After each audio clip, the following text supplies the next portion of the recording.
Благодаря ви, господин Василев. Уважаеми господин президент, уважаема госпожо вице-президент, Ваши превъзходителства, уважаеми дами и господа, аз ще бъда кратък и тъй като няма да говоря за история, няма да бъда нито емоционален, нито патетичен. Темата, която ще засегна кратко, ще звучи дори технически, но тя е от изключително значение. Ще ми бъде трудно и предвид това, че част от основните, бих казал, послания, свързани с тази тема, бяха вече по един много убедителен начин засегнати от нашия държавен глава, комуто дължим благодарност за патронажа, за тази среща. Дължим му благодарност включително и защото нашата българска история, за съжаление, изобилства както от моменти на героизъм и достоинство,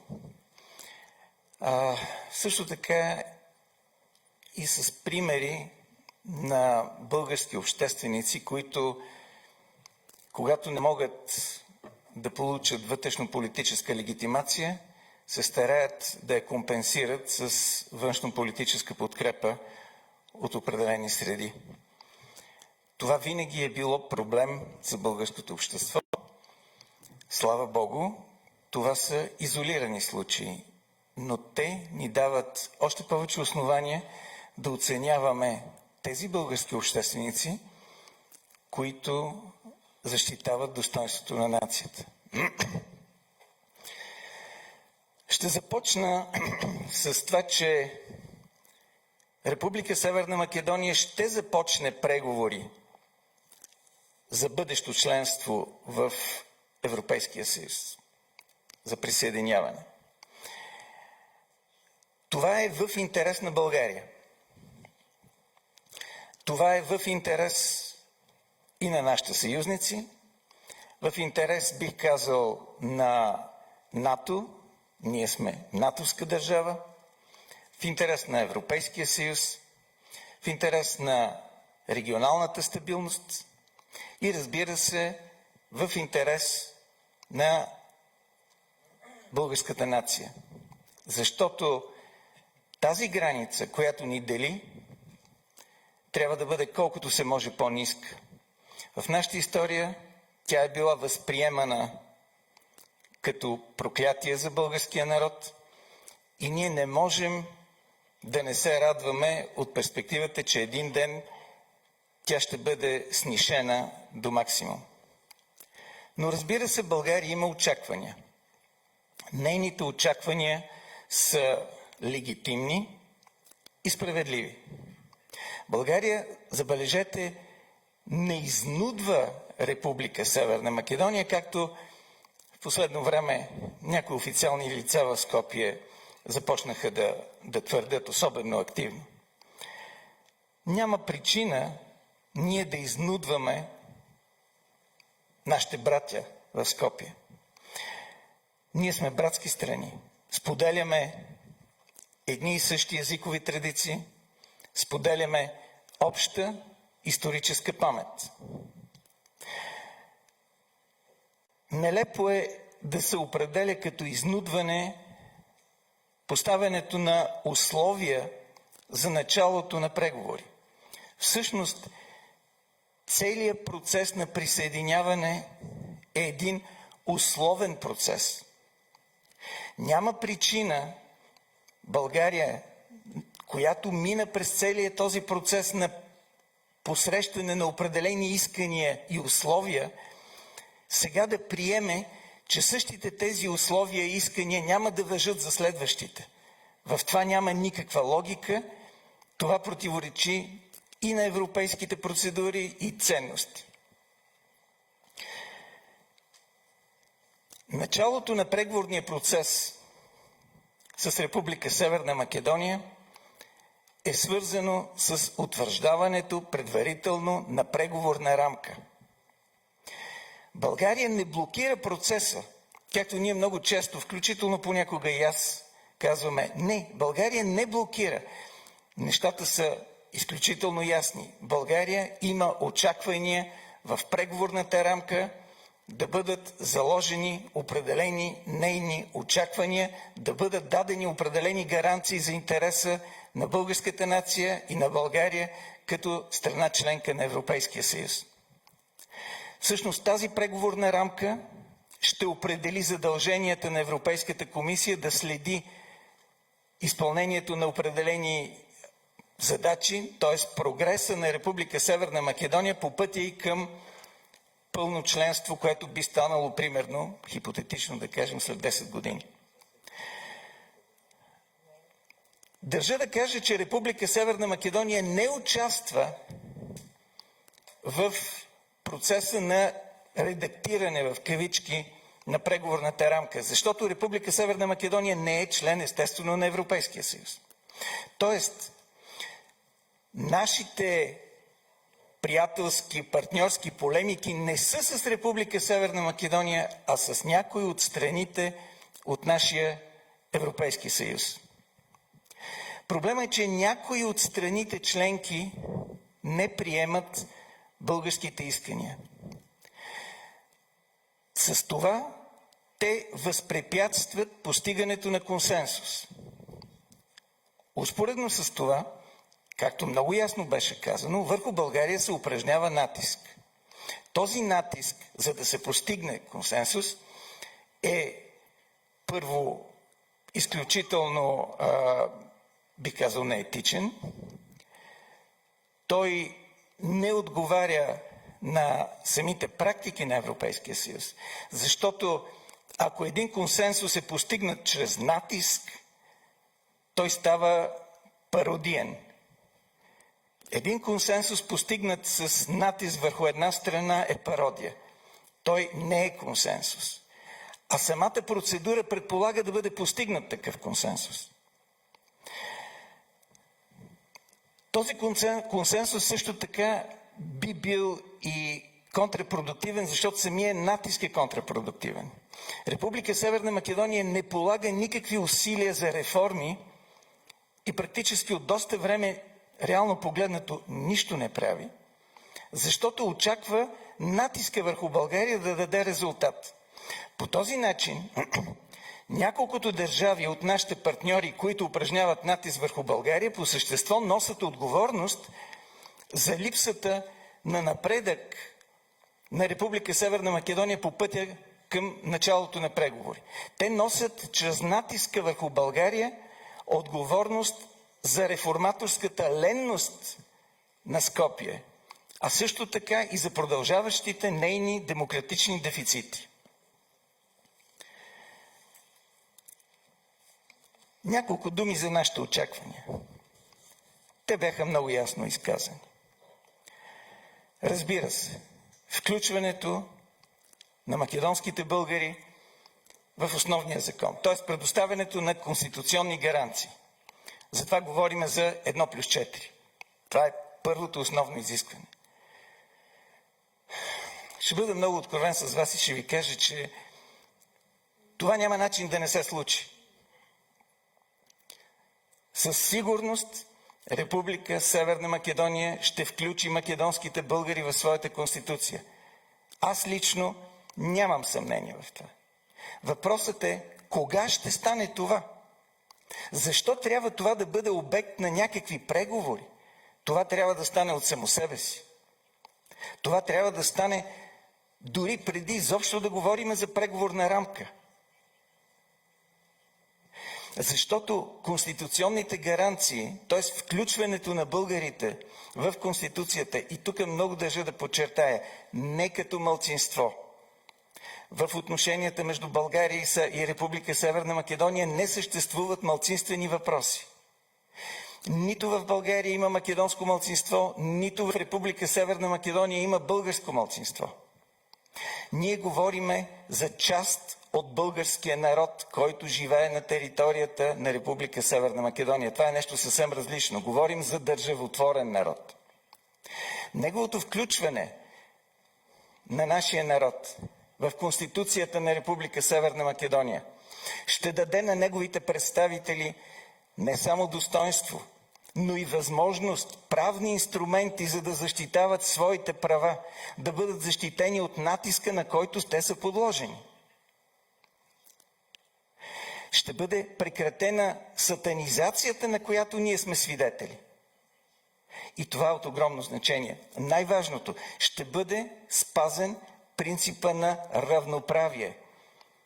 Не познавам нито един човек, или без значение дали е политик или общественик като цяло, който да може аргументирано да ми обясни защо българският народ в Република Северна Македония не може да бъде равноправен на останалите, на албанци и на всички останали. Защо при преброяването неговата численост може да бъде сведена в много пъти под реалностите. Вие знаете, 120 хиляди са дошли в София лично, никой не ги е карал, лично, донесли са документи, за да докажат своя български произход.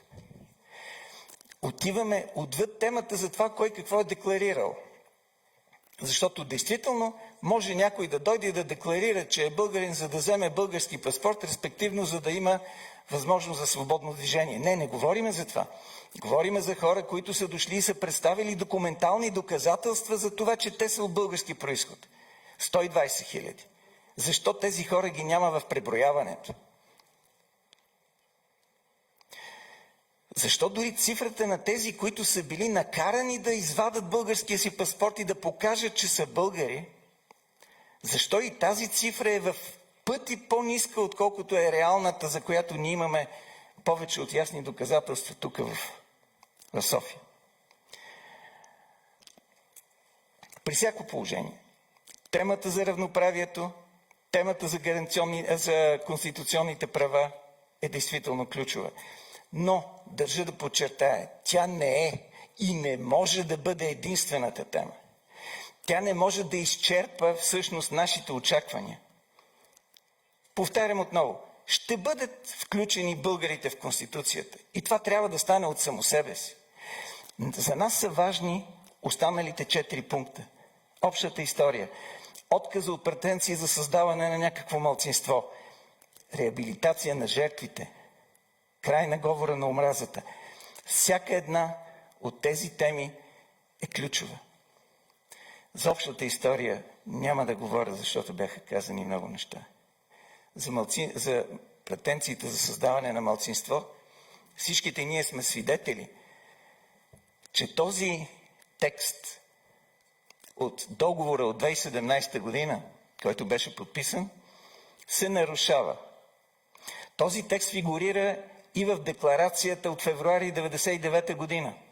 Това е така наречената асиметрична клауза, защото македонската страна, т.е. северно-македонската страна, призна и 1999 година, и 2017 година, че ще се откаже от претенциите за създаване на изкуствено малцинство на територията на Република България със средствата, с които още Югославия го правеше. Независимо от това, ние сме свидетели, тези усилия продължават. Реабилитацията на жертвите. Аз понякога в разговори с мои колеги задавам един въпрос. Щеше ли България да започне преговори за членство в Европейския съюз, ако в нейната конституция се споменаваше завета на Отечествения фронт? Щеше ли България да започне преговори за членство в Европейския съюз, ако настояваше идеологията на възродителния процес да бъде приета от Европейския съюз? Щеше ли България да започне преговори за членство, ако отричаше лагерите, Ловеч, Скравена, Белене? Не. Задавам много често и един друг въпрос. Как така престъпленията, извършени в Сребреница, са не само признати от всички, а отричането на тези престъпления може да бъде повод за съдебно преследване. Паралелно с това, извършените срещу македонските българи престъпления от същия режим, просто няколко десетилетия по-рано, се оказва, че не трябва да бъдат в центъра на нашите разговори. В това няма никаква логика. Договора от 2017 година, за съжаление, е втори опит в нашите двустранни отношения да намериме някакви решения, стъпвайки на основата на европейските ценности, на проблемите, създадени от бивша Югославия и от югославската окупация на Вардарска Македония. За съжаление, нито декларацията 1999 година, нито договора 2017 не се спазва. Това беше ясно казано и много точно казано. Още по-лошо. Основната опозиционна сила в момента в Република Северна Македония, антиевропейската партия ДПМНЕ, която връх на цинизма си е сложила 4 букви, обещава още от сега, че когато дойде на власт, няма да спазва нищо, което би било подписано между двете страни. Обещава също така, че ще ревизира и подписаното с Гърция. В тази ситуация няма нищо по-логично от това Република България да търси гаранции.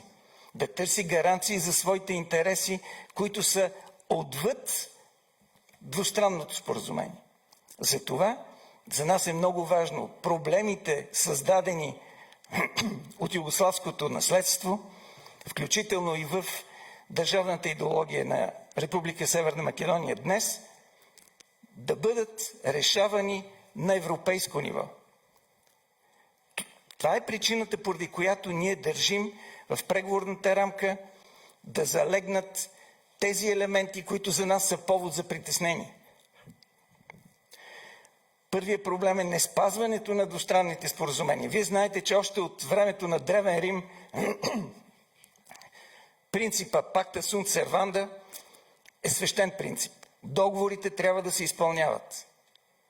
Това трябва да е пределно ясно за нашите скъпи приятели в Скопие. Тук има и друг въпрос. Той е свързан с върховенството на закона. Rule of law. В демократичните държави международните споразумения са източник на вътрешното право. Неспазването на тези споразумения с България поставя категорично под въпрос върховенството на правото в нашата братска съседска страна. Всичките тези елементи ние, разбира се, ги вербализираме, говориме по тях с нашите съюзници, обясняваме защо е важно в учебниците общата история да бъде представена обективно. Извиняйте. Манипулацията на историята е част от идеологическата основа на югославския македонизъм. Ако това не бъде преодоляно, ние ще пресъздаваме едни и същи стереотипи на ненавист към България. Вие виждате днес, когато се говори за нашата позиция в Скопие, редовно на нас ни се казва от господин Бучковски и от много други, вижте какво недоволство има в нашите медии. Да, разбира се, те отново отвориха шлюзите на антибългаризма и използват собствените си действия като аргумент, че, видите ли, населението се настройва. Населението просто няма достъп до друга информация.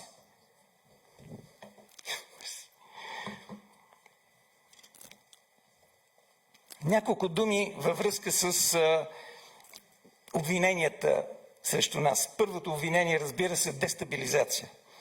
Със своята позиция България съдейства, твърди се, за дестабилизация на Балканите, защото спира или забавя по-скоро процеса на разширение. Разбира се, че това не е вярно. Основните предизвикателства пред стабилността на Югоизточна Европа са: първо, Косово. 5 държави, членки на Европейския съюз, дори не признават съществуването на такава държава. Кой дестабилизира Югоизточна Европа? Ние или тези, които не признават съществуването на реална държава на Балканите? Другата тема, която действително е риск за стабилността на нашия регион, е Босна и Херцеговина и респективно деструктивното поведение на нашите сръбски съседи и приятели.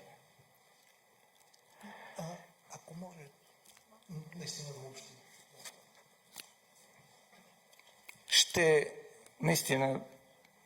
Ще обобщя това, което исках да кажа. За мен е много важно днес, че ние имаме сред нас представители на НПО и също така представители на българите от Република Северна Македония.